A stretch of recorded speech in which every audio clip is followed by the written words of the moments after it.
Wow.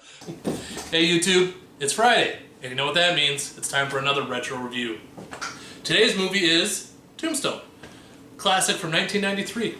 The best Western ever made.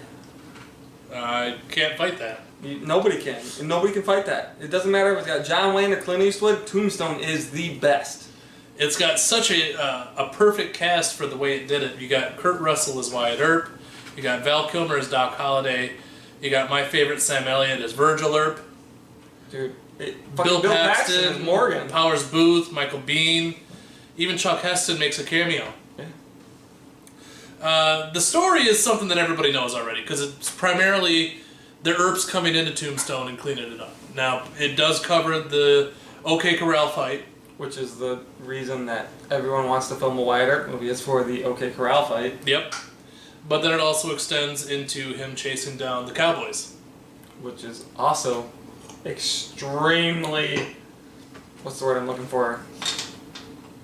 What's the word I'm looking for? I don't know. I don't know either. But it's got one of the best Western kills ever.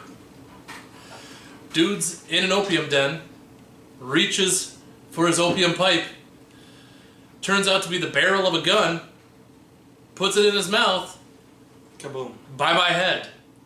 Fucking great. Fucking great.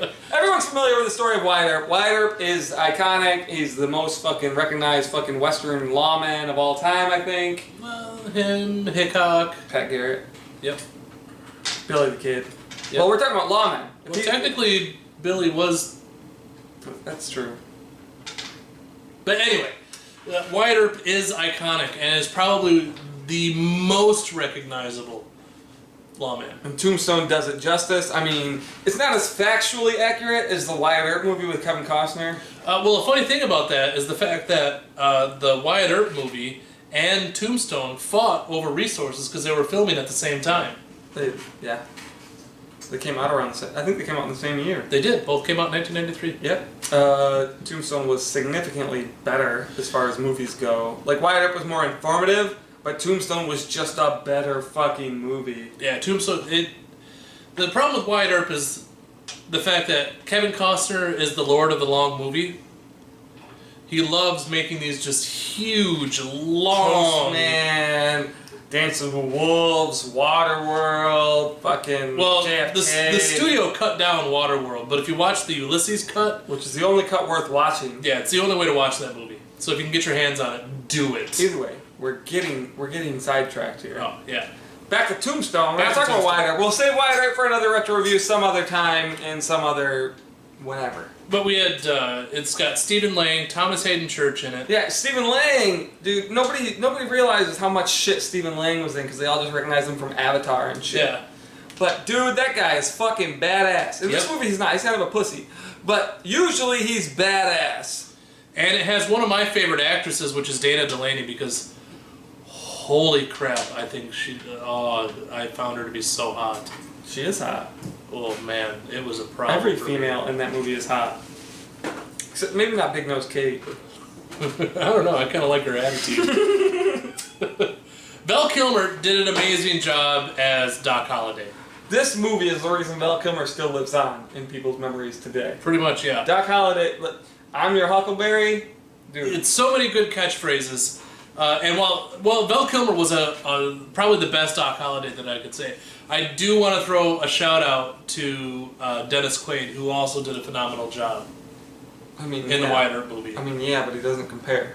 He does well. He does it differently. We'll discuss this at a later date.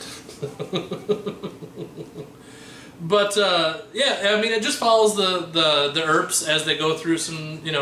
They move to Tombstone to try and make some money from the silver mines. They end up they do make money, and then they lose it all. Well, Wyatt Earp was not a businessman. He was not. He was a lawman trying to disguise himself as a businessman. Well, what do you expect when your father's a judge?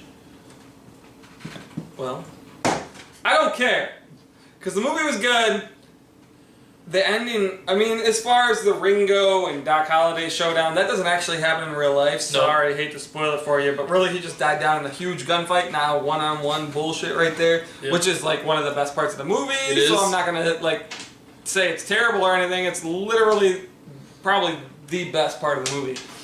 And now, that being said, the fact that it's not factual is probably what helps the movie. Yeah, because Wyatt Earp's pretty dull half the time.